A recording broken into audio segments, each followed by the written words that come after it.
अस्सलाम नाज़रीन, मैं हूं आसाम दुरानी और आप देखें प्रोग्राम सियासत। नाज़रीन, कल का जो दिन था वो पाकिस्तान के लिए कुछ थोड़ा सा तलखी आमेज भी आप कह सकते हैं और थोड़ा परेशानी से भी भरा हुआ था। लेकिन आज का दिन जैसे ही सूरज तुलू हुआ तो उसके बाद से कुछ ऐसी खबरें आनी शुरू हुई जो कि जहां पे भारत की अगर मैं बात करता हूं या दीगर ममालिक की बात करता हूं जो कि पाकिस्तान के अंदर मशरक वस्ता में छिड़ने वाली जंग के बाद सालिसी के किरदार या सालिस के किरदार के तौर पर पाकिस्तान के फ्रंट के ऊपर आने के ऊपर जिनको बहुत ज्यादा प्रॉब्लम थी, उनके अंदर बड़े खुशी की लहर दौड़ गई। लेकिन आज जैसे ही सूरज तुलू हुआ तो दोबारा तमाम तर चीजें जो थी वो पाकिस्तान के हक के अंदर जाते हुए हमें नजर आनी शुरू हुई है। लेकिन फिर भी एक बहुत बड़ी क्वेश्चन मार्क जो है वो यहाँ पे ये बनता है कि एक ऐसा फरीक जो कि एक दूसरे फरीक के साथ लड़ा हुआ है वो तो अपना मुज़ाकरात के लिए भागा भागा पाकिस्तान पहुंच गया, लेकिन दूसरा फरीक जो है वो अभी भी एक नाराज महबूबा की तरह जो है वो ओट करके बैठा हुआ है और वो ये चाहता है कि उसको मनाने के लिए जो है बहुत सारे लोग जो हैं वो उसके पास आए। अब इसकी वजह क्या है ये यकीनी तौर पे एक आध दिन के अंदर हमें बहुत सारी चीजें क्लियर होती नजर आएंगी। लेकिन अभी जो है वो ऑफ कैमरा जो मैं अपने जो हमारे जो मेहमान स्टूडियो में मौजूद है मैं उनसे बात कर रहा था, तो मैं एक जो है वो अमरीकी सहाफी की मैं बात कर रहा था कि वो जब भी बात होती है तो वो अपनी टिकट तो उसकी बुक हुई होती है, उसकी फ्लाइट भी कंफर्म हो चुकी होती है, लेकिन फौरन ही उसको अमेरिका की जानिब से पैगाम आ जाता है और खासतौर पे डोनाल्ड ट्रंप जो है वो डायरेक्ट उसी को फोन करके कहते हैं बीबी तू इस्लामाबाद छड़ के नहीं जे जाना, इतने बड़े जरूरी काम होने लगे ने। और उसके बाद वो बीबी जो है ट्वीट कर देती है और ये बात करती है, बयान देती है। उसके बाद तमाम तर जो आप अटेंशन जो होती है पूरे मीडिया की, पाकिस्तानी मीडिया की और इंटरनेशनल मीडिया की, वो दोबारा इस्लामाबाद की जानिब हो जाती है। और आज की बात अगर मैं करता हूं तो आज भी खातून ने यही कहा कि डोनाल्ड ट्रंप की जानिब से उनको बाकायदा तौर पर पैगाम पहुंचा है कि आपको अभी इस्लामाबाद में ही रहना पड़ेगा क्योंकि आने वाले चंद दिनों में 36 से 72 घंटों के दौरान में आपको यहाँ पे बहुत बड़ी एक्टिविटी होती नजर आएगी। अब मुझे नहीं समझ आ रही कि या तो ट्रंप साहब ये चाहते हैं कि वो खातून जो है वो अमेरिका में ना पहुंचे, माइट भी वो उनके अगेंस्ट हो, क्योंकि कहना तो नहीं चाहिए, लेकिन कुछ जो सरबराह मुमलकत होते हैं वो अपने पसंदीदा जो सहाफी होते हैं उनको अपने पास ही रखते हैं और जो उनको पसंद नहीं होते उनको अपने से दूर दूर रखते हैं। अब मुझे नहीं पता कि ये वाकई उनके पसंदीदा सहाफी है या वो इसको अपने मुल्क से बाहर रखने के बहाने के तौर पर रखते हैं। लेकिन फिर भी उनकी जानिब से जो बयान आया है वो एक हौसला अफजा बयान रहा है पाकिस्तान के लिए। अब यहाँ पे जो बाहर ईरान की जानिब से मुज़ाकरात का जो बाइकाट किया गया उसके ऊपर बात की जाएगी, क्या वो असूली मौकफ है उनका या उनकी जो सफारतकारी है उसके ऊपर एक क्वेश्चन मार्क है। क्योंकि हमें यह बताया जाता है ईरान की जानिब से कि उनकी 5000 साल से जायद की जो उनकी तारीख है जिसमें वो सफारतकारी के अंदर बहुत ही कामयाब कर रहे हैं, अगरचे कि वो हमने तमाम तर चीजें देख भी ली हैं। उनके रिजिडनेस की वजह से उनकी तमाम तर सफारतकारी किस मुकाम तक पहुंच गई, लेकिन उसके बावजूद भी उनको इनकार करना चाहिए था या नहीं करना चाहिए था। एक तबका जो है या एक स्कूल ऑफ थॉट तो ये कहता है कि उनको इनकार बिल्कुल नहीं करना चाहिए था, बल्कि इस मौके पे आके साथ अमेरिका के बैठ के सबसे पहले वो अपना पॉइंट ये रेस करते कि जिस पॉइंट की वजह से उन्होंने मुज़ाकरात पे आने से इनकार किया कि आपने हरमस को सबसे पहले खोलें, इसके ऊपर किसी भी किस्म की बहरी जो आपने ब्रैकेट्स लगाई हुई है इसके इर्द गिर्द वो तमाम के तमाम को खत्म किया जाए, रास्ते को क्लियर किया जाए, उसके बाद बैठ के हम आगे चीजों को लेके चलते हैं। लेकिन शायद कि ईरान ने ये गोल्डन मौका अपने हाथों गवा दिया और उसके बाद अमेरिका ने जो इंतहाई चालाकी से ना सिर्फ पाकिस्तान का शुक्रिया अदा किया बल्कि उन्होंने ये भी कहा कि हमें जो था पाकिस्तान की जानिब से बाकायदा तौर पे दरखास्त की गई थी कि हम जो है ये ब्रैकेट को हटा लें, लेकिन ईरान के इस रवैये के बाद हम उस ब्रैकेट को नहीं हटा रहे। इट मींस कि उन्होंने तमाम तर मलबा जो था वो दोबारा जो है ईरान के सर पे मंड दिया और उसका मौका जो था वो ईरान ने खुद दिया है।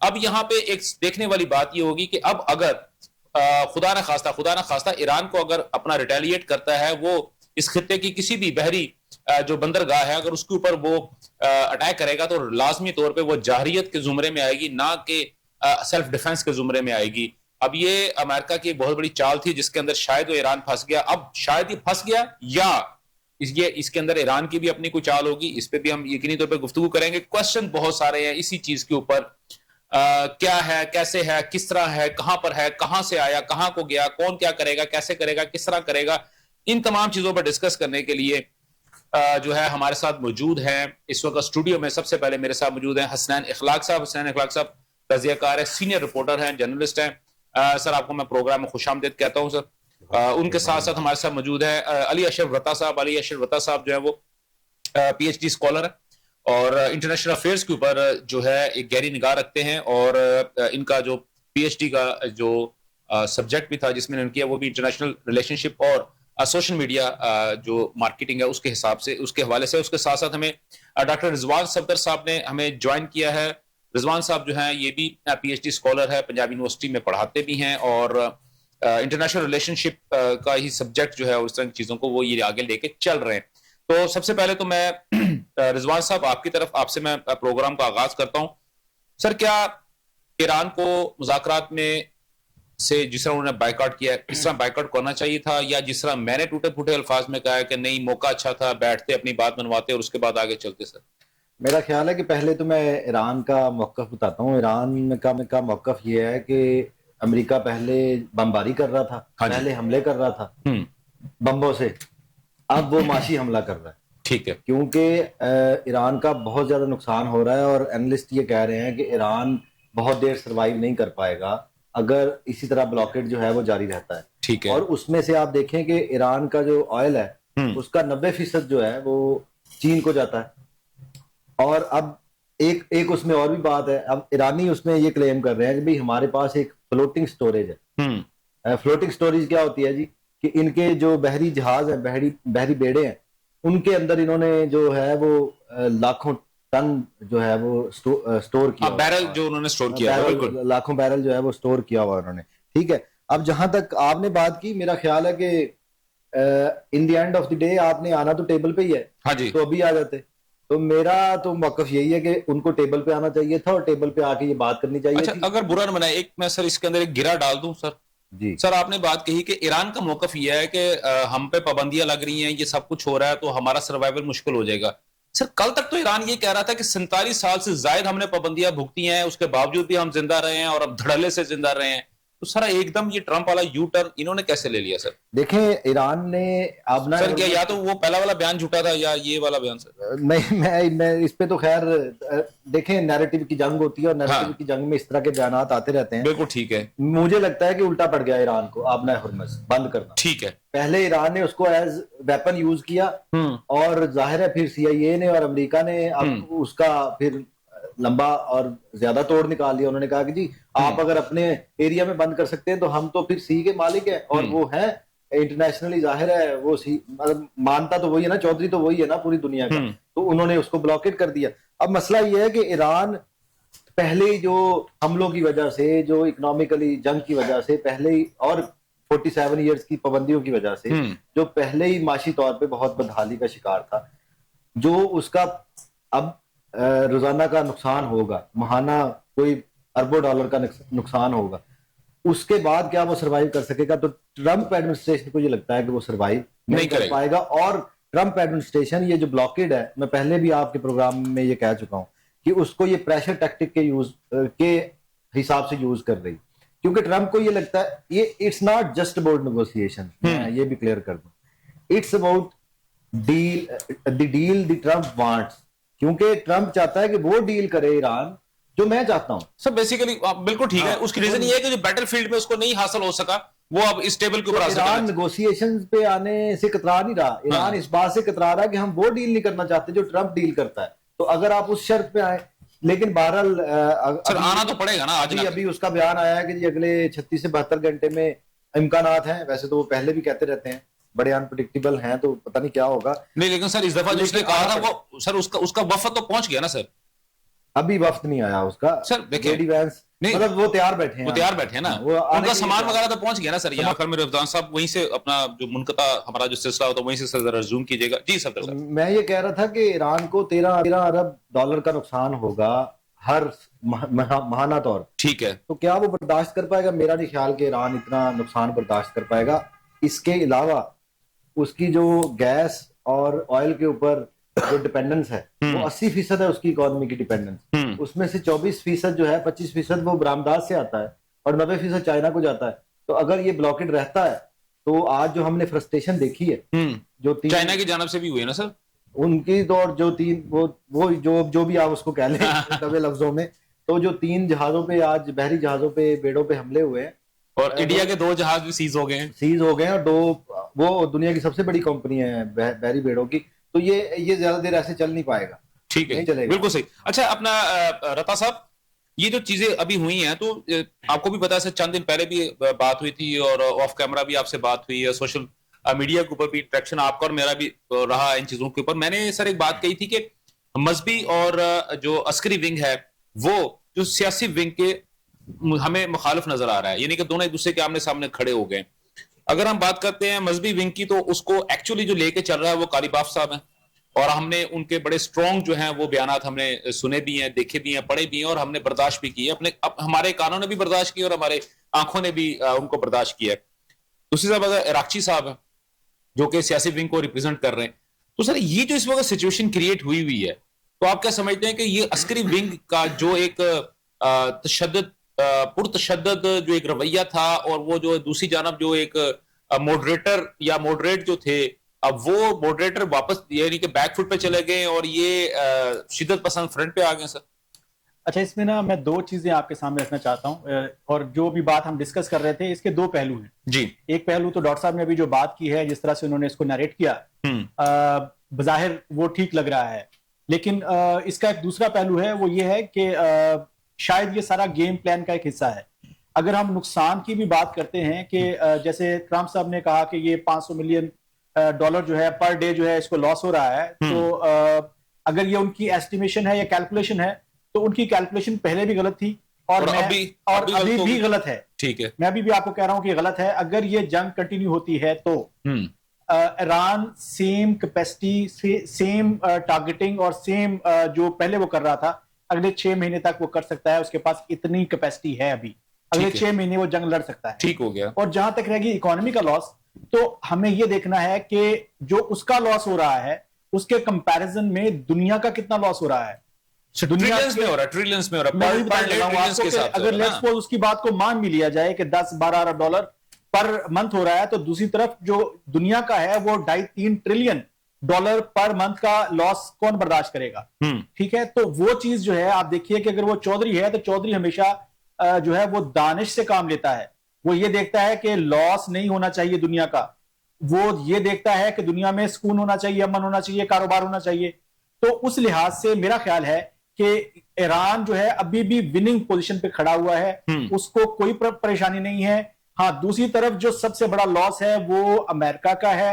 अमेरिका पहले भी अपना बहुत लॉस कर चुका है, वो अपने भरम को खो चुका है दुनिया के अंदर से। अभी जो हम बात कर रहे हैं कि उसने जो है वो ये नाकाबंदी कर दी है या ये कर दिया है, तो मेरा नहीं ख्याल कि इसका ईरान के ऊपर कोई फर्क पड़ेगा। उसको पहले 50 सालों में अगर फर्क नहीं पड़ा, तो ये अगले 2-4-6 महीने में भी फर्क नहीं पड़ेगा, जबकि दुनिया जो है वो घुटनों पे आ जाएगी। ठीक हो गया, ये ज़हन में रखिएगा, क्योंकि ईस्ट सारे को जो ऑयल की जो आपकी जो फ्यूल सप्लाई है वो सारी यहां से ही जाती है, सिर्फ चाइना को नहीं जाती, बाकी सारा ईस्ट। सर देखिए, हमारा सर उसमें से अगर 10% भी है, तो 10% जो है वो पूरे पाकिस्तान को, सॉरी ये हमारा जो पूरा रीजन है जो उसके लिए, जिसमें पाकिस्तान है, भारत है, भूटान है, श्रीलंका है, नेपाल है, ये जितने ममालिक है, वो 10% के ऊपर तो सर ये सारे जिंदा है। मैं यही बात अर्ज कर रहा हूं कि ये चीज जो है, अगर कंपैरिजन में देखेंगे हम उसको हम अगर देखेंगे कि किसका नुकसान ज्यादा है, तो दुनिया का नुकसान ज्यादा है। पूरी दुनिया का नुकसान, दुनिया जो है वो उसको प्रेशराइज करेगी और इसको वापस लेके आएगी। जो दूसरा पॉइंट आपने बात की कि मजहबी और सियासी, जी, ये जो इस्तेलाह है ये भी अभी मुझे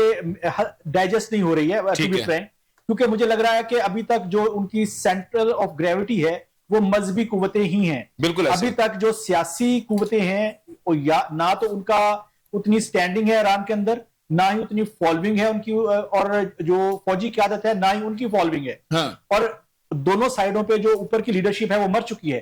तो उस सूरत में भी जो मजहबी जो डेप्थ है वो बहुत ज्यादा है। मेरा ख्याल है कि अभी भी जो सेंटर ऑफ ग्रेविटी है वो डिसीजन वहीं पे हो रहे हैं। ठीक है, और ये आपका ख्वाहिश भी है। हाँ, नहीं मैं सिर्फ ख्वाहिशात की बात नहीं कर रहा, मैं सिर्फ पॉइंट्स की बात कर रहा हूँ ना। जैसे आप भी सर फ्रैक्शन फिगर पे बात कर रहे हैं, सर मैं भी फ्रैक्शन फिगर के मुताबिक बात कर रहा हूँ। इराकी साहब एक ट्वीट करते हैं कि जो है स्ट्रेट ऑफ हॉर्मस को हमने ओपन कर दिया, ठीक है।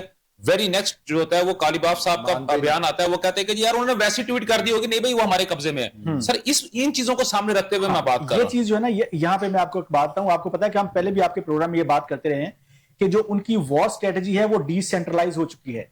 बस यही तो बात है ना सर, वो जो मजबूत है सर, अस्करी जो है वो एक पॉइंट पे आ गया ना। ये एक डिफरेंट बात कर रहे हैं आप। हाँ। वो एक डिफरेंट बात है, क्योंकि उनकी जो वॉर स्ट्रेटेजी थी वो डिसेंट्रलाइज हो गई थी बहुत पहले स्टेज पे ही। ठीक है, 15-20 दिन के बाद ही वो डिसेंट्रलाइज हो गई थी। हर जोन जो है अपने अपनी जिम्मेदारियां निभा रहा था।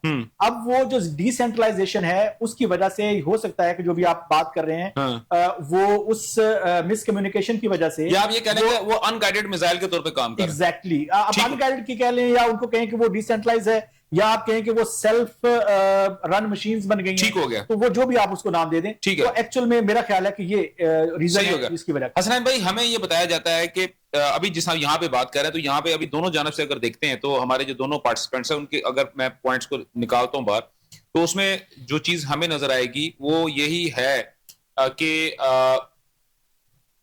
दिमाग का प्रॉपर इस्तेमाल ना होना ईरान की जानब से।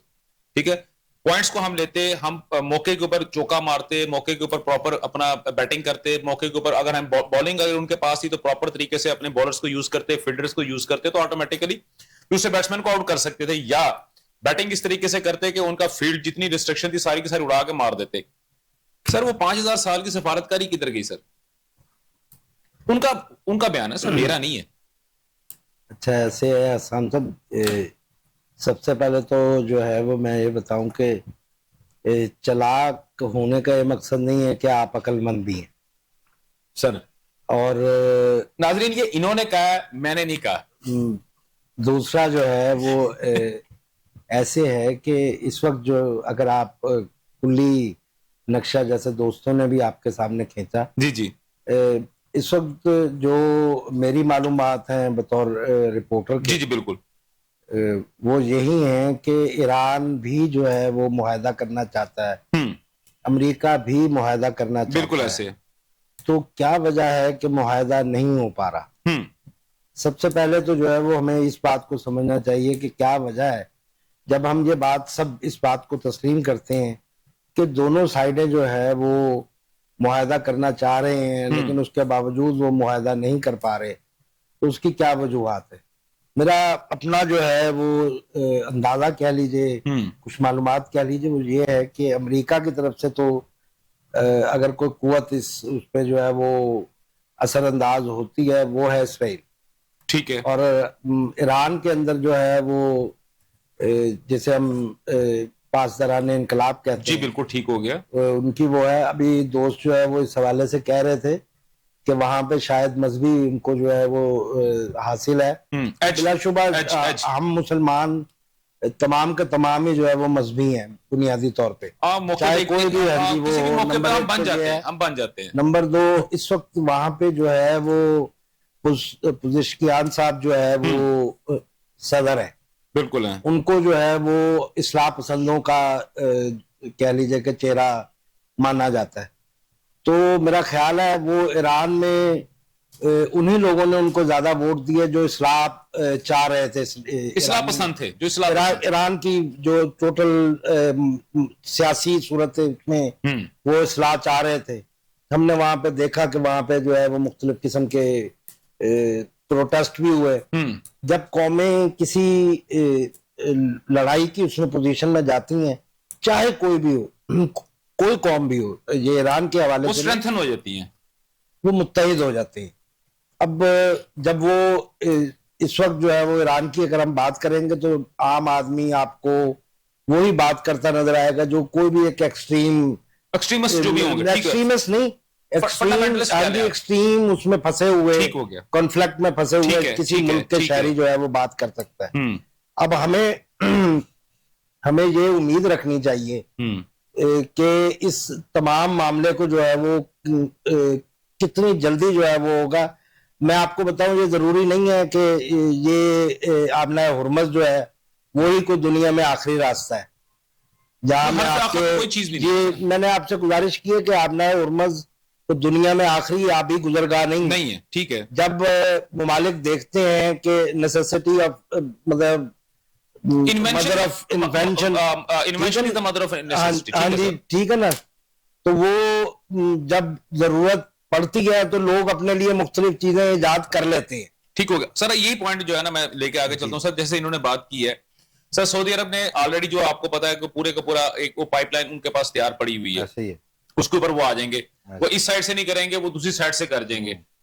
पाकिस्तान की अगर मैं कल की बात करता हूँ, रॉयटर्स जो है उसकी एक रिपोर्ट के मुताबिक पाकिस्तान जो था पहले प्रीमियम दे रहा था, पर बैरल जो था वो $12 था।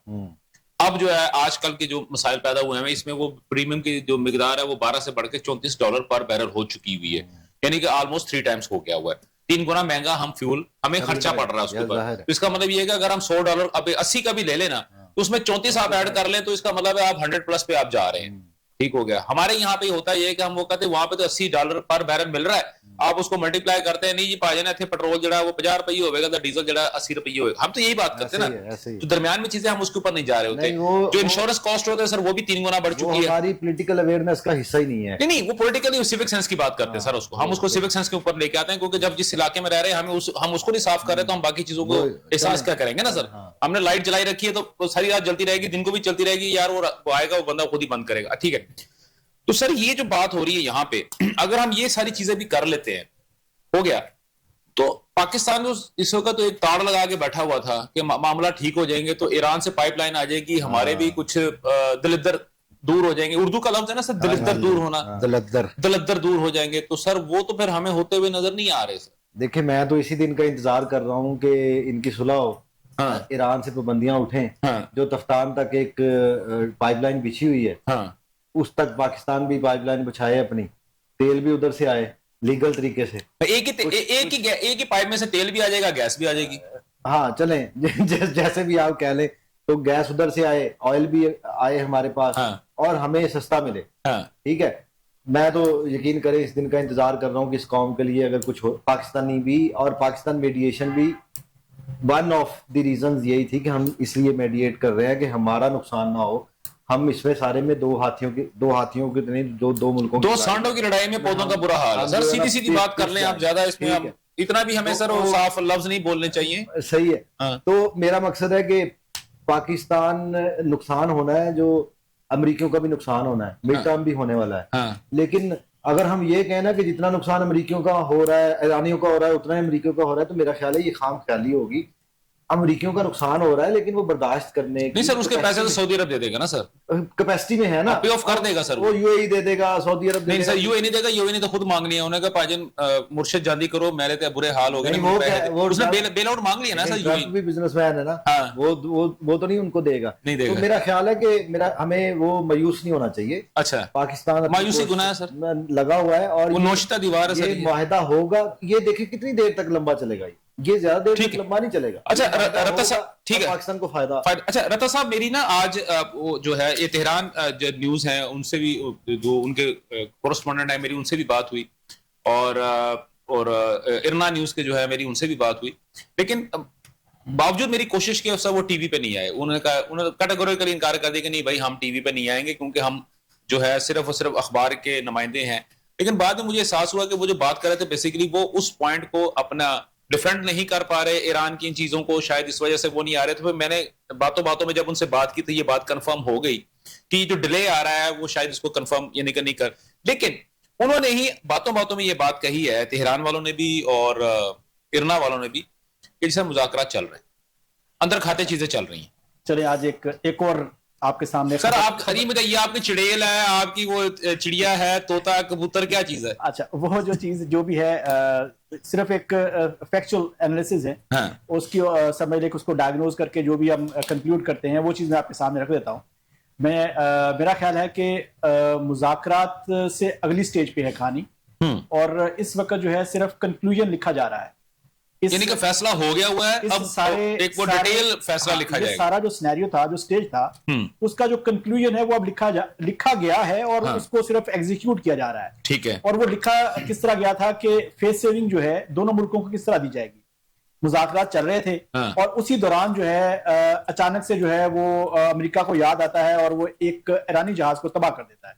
हाँ, ठीक है, मतलब सीरियस कौन था और कौन नहीं, अगर उस बहस में देखना है तो आपको अंदाजा हो जाएगा। ठीक है। तो उसमें मुझे ये लग रहा है कि ये जो आबनाए हुर्मुज़ को ब्लॉक करना यूएस की तरफ से, एक्चुअल में ये फेस सेविंग है, वो इसकी आड़ में, और ये कल को नैरेटिव ये लेके आएंगे, क्योंकि मिड टर्म इलेक्शन तो होने ही होने हैं, उसके लिए वो ये बात कहेगा कि देखिए मेरे पास स्ट्रेटेजिकली मैंने ये काम किया और उसकी वजह से जो है ये मुज़ाकरात कामयाब हुए, ठीक हो गया। अदरवाइज जो है वो ईरान जो था वो अपर हैंड पे था।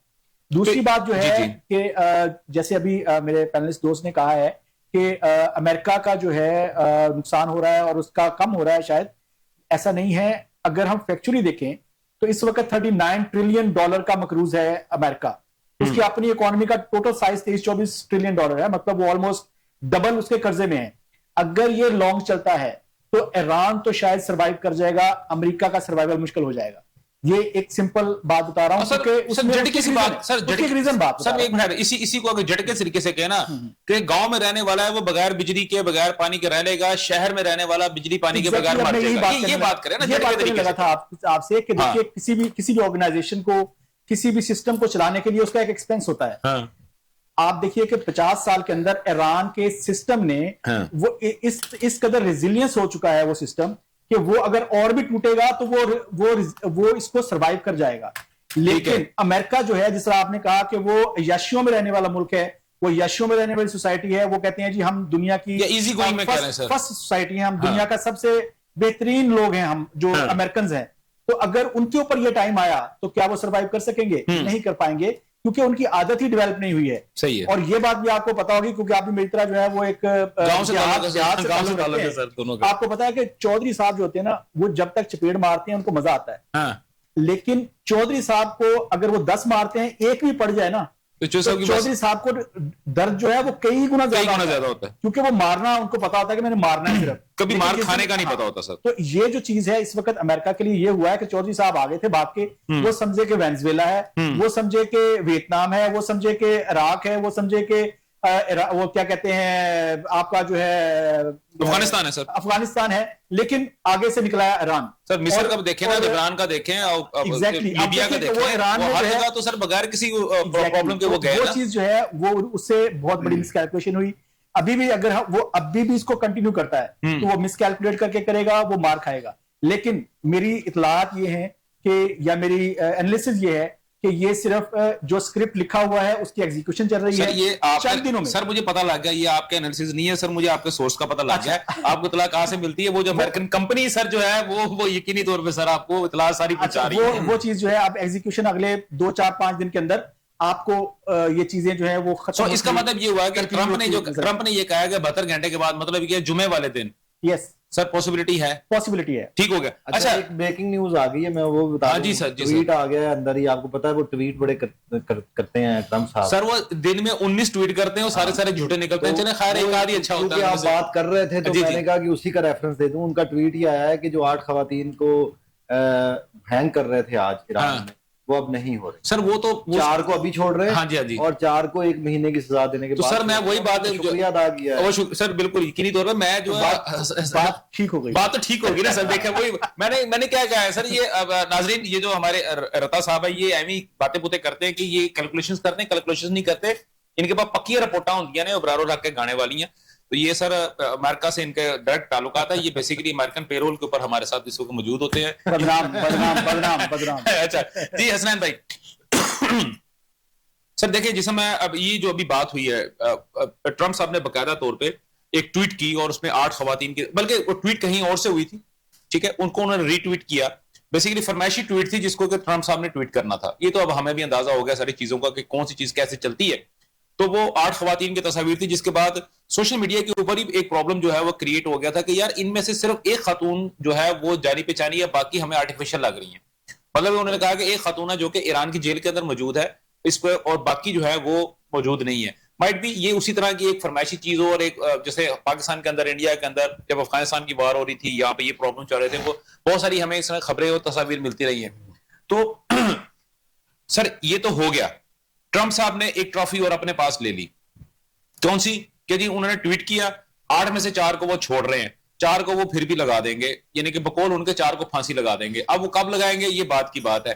सर ईरान इस तरह की कौन सी ट्रॉफी लेके आ रहा है सर? क्या कालीबाफ साहब की जानब से कोई इस तरह की ट्वीट्स आएंगी या इराक्ची साहब की जानब से कोई ट्वीट्स आएंगी?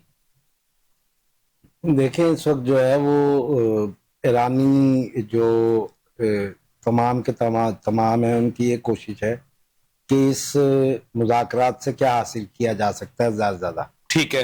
ये हम जो बार बार रिज्यूम कर रहे हैं कि शायद को बातचीत हो चुकी है, शायद कोई जो है वो मसाइल का हल हो चुका है। ईरान के अंदर जब इन चीजों को डिसेंट्रलाइज किया गया था तो उसका यकीनी तौर पे उन्हें फायदा हुआ कि अमेरिका जो है वो रजीम को नहीं गिरा सका। लेकिन उसका नुकसान ये हुआ है कि अब जब के फैसले का वक्त है उस वक्त जो है वहां पे फैसला देने में जो है वो मुश्किलात का सामना है। सर यही तो बात है। तो यही तो बात है। हमें जो है नुकसान भी होता है। हमें जो है वो इस बात को जो है वो समझना चाहिए कि जब सर हमें नहीं, ईरानियों को समझना चाहिए। हमें तो समझ आ गई है, उनको नहीं आ रही ना सर। मेरा मुखातिब ईरानी है। हाँ फिर ठीक है। वो हम चूंकि उन्हें भाई कहते हैं तो फिर हम ही जो है वो सीधा इस्तेमाल होगा। सर फिर वो उम्मत मुसलमान का सारा दर्द सर हमारे सीने में, और वो हमारा जिगर बड़ा है ना सर। अब तकलीफ भी तो हम ही बर्दाश्त, हमारा जिगर बड़ा है, थोड़ा सा दिल भी बड़ा करना चाहिए जी सर। तो वो इस तरीके से है कि वहां पे जो है वो ईरान के अंदर अब कितनी जल्दी जो है वो ईरानी अपना फैसला लेते हैं। ठीक है। ये इसके ऊपर ये आपका अच्छा पॉइंट। ये जो आप देखें ना जिस वक्त मतलब है जितना ज्यादा अरसा गुजरेगा, जितना ज्यादा जो है वो वक्त गुजरेगा, छोड़ दीजिए कि ईरान का नुकसान ज्यादा हो रहा है, छोड़ दीजिए कि अमेरिका का नुकसान ज्यादा हो रहा है, आप जरा इस बात पे गौर कीजिए कि इंसानियत जो है वो कितना उसको नुकसान के अलावा वो सफर कर रहे हैं। बिल्कुल ठीक, बिल्कुल सही। ईरानी जो है वो सफर कर रहे हैं, अमरीकियों को किसी चीज की कमी नहीं है। बिल्कुल ठीक है। ये हमें इस बबल से बाहर आना चाहिए। बिल्कुल ठीक। अमरीकी मईशत जो है, ये आप आज बात कर रहे हैं कि उनका जो है वो कर्जा उससे वो है। भैया वो तकरीबन जब आए थे, जब मौसूफ ट्रंप साहब, तो उन्होंने अपने आने के 6 महीने बाद ये कहा था कि वो डिफॉल्ट करने लगे अमेरिका को। सर वो तो इससे पहले भी मैं गुजारिश कर रहा हूँ कि ये तयशुदा बात है। ये बात IMF को भी पता है, ये बात वर्ल्ड बैंक को भी पता है, ये बात पूरी दुनिया के ममालिक को भी पता है जो पेट्रो डॉलर पे अमल करते हैं। बिल्कुल ऐसे क्या हम उस मुल्क को का जो करेंसी है वो यूज करते हैं जो कि डिफॉल्ट कर सकता है किसी भी वक्त। आप अंदाजा लगाइए कि उसके बावजूद लोग जो है उसके ऊपर पूरा दुनिया जो है वो करती है। ठीक है। इसका मतलब दे है मतलब पार भी समथिंग भी वो पूरे निजाम के साथ बिल्कुल ठीक हो गया। आपका 2 पॉइंट आपके बड़े वैलिड आ गए, एक तो ये पेट्रो वाला और उसका।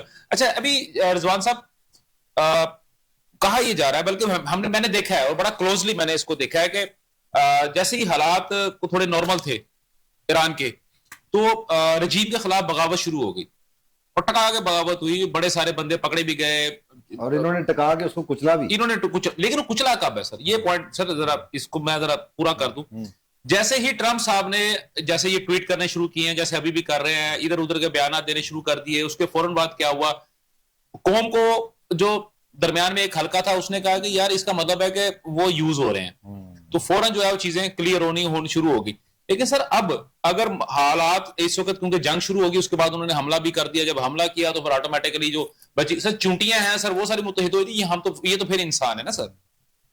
अब अगर हालात थोड़े बेहतर होते हैं, अभी तो सर जंग की हालत है ना, आज कल परसों हम तो कहते हैं अल्लाह करे कि 36 घंटे के अंदर या 72 घंटे के अंदर चीजें फाइनलाइज हो जाएं, आवाम जो है वो उस जो परेशानी है उससे बाहर निकल, जो सफर कर रही है, सफोकेशन के अंदर जो मौजूद है उससे बाहर निकले, उसको एक फ्रेश एयर मिलनी शुरू हो जाए।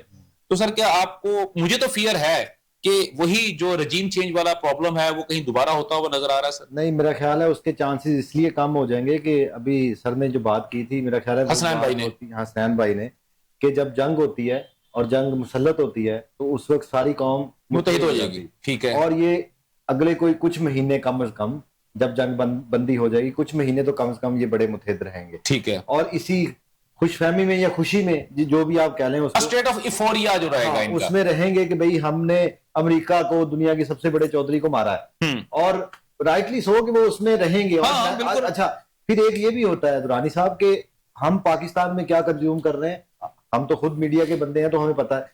अब जो ईरान के लोग क्या कंज्यूम कर रहे हैं इस वक्त, जहां पे पिछले 47 साल लगा लें, ज्यादा ना करें, 47 साल लगा लेना, और 47 साल भी, और नेट भी बंद है अब तो जब से जंग लगी हुई है। जो वहां पे जितना स्ट्रॉन्ग नैरेटिव उनके स्टेट मीडिया ने बिल्ड कर दिया है, वो तो जीत के बैठे हुए हैं। हाँ। अच्छा, तो वो जब जीती हुई जो कौमें होती हैं ना, नैरेटिव में चाहे वो जीती हुई हैं, वो मेरा नहीं ख्याल कि वो जल्दी निकलेंगे। हाँ, 2-4 साल लगेंगे। और फिर ये भी है कि उसको भी कोई हवा देगा तो वो आएंगे। अगर देखें इस वक्त मैसेज चला गया है जो प्रोटेस्टर्स थे उनको कि आपको कुचल दिया जाएगा, आपको भी कुचला।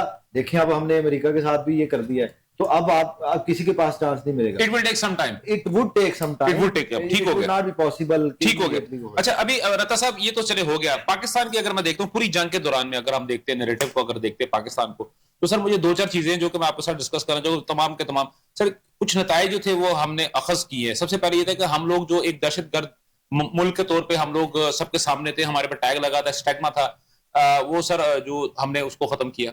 हम एक दहशतगर्द से निकल के हम एक मसालतकार के तौर पर अमन जो है वो बेचने वाले, अमन प्रोवाइड करने वाले मुल्क के तौर पर सामने आए। हम इंतहाई सॉफ्ट स्टेट की शक्ल में लोगों के सामने थे, दहशतगर्दी का शिकार हो रहे थे मुसलसल, और हम एक हार्ड स्टेट की शक्ल में बाहर आए, और उसका नतीजा जो था वो सिंदूर में भी हुआ, और हमने ये बेरोफ 1 बेरोफ 2 और उसके बाद अफगानिस्तान के अंदर जो हमने किया वो भी सर आपके सामने है। तीसरी फिर उसके बाद अगर बात करते हैं तो पाकिस्तान जो था वो एक सालस के तौर पर, यानी कि वो तौर पे बाहर निकला। फिर उसके बाद एक और चीज जो आई है जो कि इस मशरक वुस्ता की अगर मैं बात करता हूं, तो यहां पे ये था कि अमेरिका जो है वो उनका सेवियर होगा, और वो सर खत्म हो गया। उसकी जगह पे क्या निकला कि पाकिस्तान जो है वो वहां पे पहुंचा हुआ है, चाहे वो ईरान के साथ मुज़ाकरात कर रहा है, सऊदी अरब के साथ कर रहा है, या अब अगर वहां पे जा रहा है और उसके बाद डिफेंस डील्स के मुताबिक जो है वो सऊदी अरब के अंदर जाके बैठा हुआ है। तो इसका मतलब ये हुआ कि वहां पे एक चीज ये भी होगी कि पूरे जो खलीजी ममालिक है उनको ये पता लग गया कि यार पाकिस्तान ही वो अब यानी कि रिप्लेसमेंट अमेरिका की के तौर पे वो सामने आ सकता है। और उसके बाद सर ये है कि वैसे अगर ये तो सर सब कुछ हो गया सर, कल भी मेरे जो पार्टिसिपेंट्स थे मेरा क्वेश्चन यही था, उन्होंने कहा जी हमारी फलां डील होगी, होगी, हम मान लेते हैं सर अभी यूएई के हमने पैसे देने थे तो सर वो भी तो उधार ही पैसा आया ना हमारे पास। एक्चुअल में आपका सवाल यह है कि पैसे कितों आएंगे सर, मैंने इतनी लंबी तमहीद इसलिए बांधी है ना सर। तो एक्चुअल में बात यह है कि आपके एक प्रोग्राम में मैंने ये बात कही थी आपसे सर, इसलिए आपसे पूछ रहा हूं ना सर। आपकी जो एक्चुअल में देखिए ये अपॉर्चुनिटी क्रिएट हुई थी पाकिस्तान के लिए, हाँ, और डिप्लोमेसी की हद तक तो हमने इसको बहुत अच्छे से अवेल किया है। ठीक है, हाँ, अब इसको मुआशी तौर पे आप किस तरह से अवेल करते हैं वो वक्त बताएगा, और अभी तक हमें कोई उसके इंडिकेटर्स भी नजर नहीं आ रहे हैं। बैकएंड पे कुछ हो गया हो तो आई डोंट नो, लेकिन अभी तक जो चीजें सामने आई हैं उसके मुताबिक हम उसी क्या कहते हैं उसी तनख्वाह पे काम करेंगे, उसी सर्कल पे घूमी जा रहे हैं सर, कोलू के बैल की तरह सर। और जो देखिए आपने जो बात की कि हम मिडिल ईस्ट में रिप्लेस करेंगे अमेरिका को, या हमने कोई बहुत बड़ा वहां पे रोल हो जाएगा, तो मेरा ख्याल है कि ये भी हमारा कोई विश हो सकती है, लेकिन अगर हम फैक्चुअली देखें तो ऐसा पॉसिबल नहीं है। ये उस सूरत में पॉसिबल है, दो जो लास्ट भी मैंने आपसे ये कहा था कि दो सूरतों में पॉसिबल है। एक तो अमेरिका खत्म हो जाए, दूसरा जो गल्फ कंट्रीज है वहां सब जगह पे रजीम चेंज हो जाए। सर कहना तो नहीं चाहिए सर, आप तो वो उस मिसाल के मुताबिक बात कर रहे हैं कि ये नमदार मर गया थे, तू नहीं होने का सारा पिंड भी मर जाए, तू जो नहीं मर सकता। ये ना डराए ना सर, मैं यही कह रहा हूं आपसे कि ये दोनों नहीं होंगे तो आपके पास ये रिप्लेसमेंट वाला जो ख्वाब है ये पॉसिबल ही नहीं है। ठीक है, दूसरी बात, हाँ, आपके पास जो छोटी छोटी अपॉर्चुनिटीज हैं वो क्रिएट हो सकती हैं, आपको छोटे छोटे स्टेप लेके बड़ा होना पड़ेगा, आपको छोटी छोटी कदम उठाने पड़ेंगे बड़ी रेस के लिए। अभी तक आपने वो डायरेक्शन ही नहीं तय की है जिस सिमत हमने जाना है। कदम उठाना, भागना, दौड़ना तो बहुत आगे की कहानी, ठीक हो गया। एज अ कंट्री अभी तक हमने वो डायरेक्शन ही नहीं देखी कि हमने जाना कहां है। दूसरी जो चीज है कि मिडल ईस्ट के अंदर आने वाले वक्त में अभी जो ईरान की बात हम कर रहे थे कि वो आने वाले 2 महीने में या 3 महीने में क्या सिचुएशन होगी वहां पे। देखिए, अगर तो ये निगोशिएशंस जिस तरह से पहले हुई हैं या सक्सेसफुल हो चुकी हैं, अकॉर्डिंग टू माय ओपिनियन, मेरा ख्याल है कि 150 से 200 अरब डॉलर जो है ईरान का दुनिया के अंदर सीज किया गया है, मिनिमम जो है, जो एक एस्टिमेट है कि 150 से 200 अरब डॉलर उनका सैंक्शंस की वजह से सीज्ड है। अगर वो उसको रिलीफ मिल जाता है तो मेरा ख्याल है कि वो इस सारे से निकल जाएगा, और उसके पास नेचुरल रिसोर्सेज इतने बड़े ज्यादा हो कि उनको ले जाएगा, वो भी इसको बहुत बड़ी सपोर्ट देंगे। ठीक हो गया, बिल्कुल सही होगा। नाज़रीन सर, माजरत क्योंकि वक्त की कमी और वो थोड़ा सा कुछ दरमियान में तो वक़्फ़ की वजह से जो था वो हम वक्त को, लेकिन फिर भी हमने पूरी कोशिश की और कि हम चीजों को आगे आ सके। नाज़रीन, आपने तमाम तर गुफ्तगू सुनी, हमारी दुआ है कि ये मामला जो है फौरन से पहले हल हों और ऊंट जो है वो किसी एक अच्छी करवट बैठे। ये ना हो कि ऐसी करवट बैठे कि फिर हमें उसको धक्का दे दे के सीधा करना पड़े। और यकीनी तौर पे ये जो अगर मामला अच्छे होते हैं और हमारे जो अगर वो कहते हैं कि 36 से 72 घंटे के दौरान में मामला दुरुस्त हो जाएंगे तो ये बहुत अच्छी बात है और होना भी ऐसा चाहिए। यकीनी तौर पे ये सबके लिए बेहतरी होगी, पूरे खत्ते के लिए, ईरान के लिए और पूरी तमाम तर अक़वाम के लिए। नाज़रीन, मुझे और मेरे जो हमारे मेहमान हैं उनको भी इजाज़त दीजिए और मेरी जो प्रोडक्शन टीम है उन सब की जानब से अल्लाह हाफिज़। पाकिस्तान पाइंदाबाद।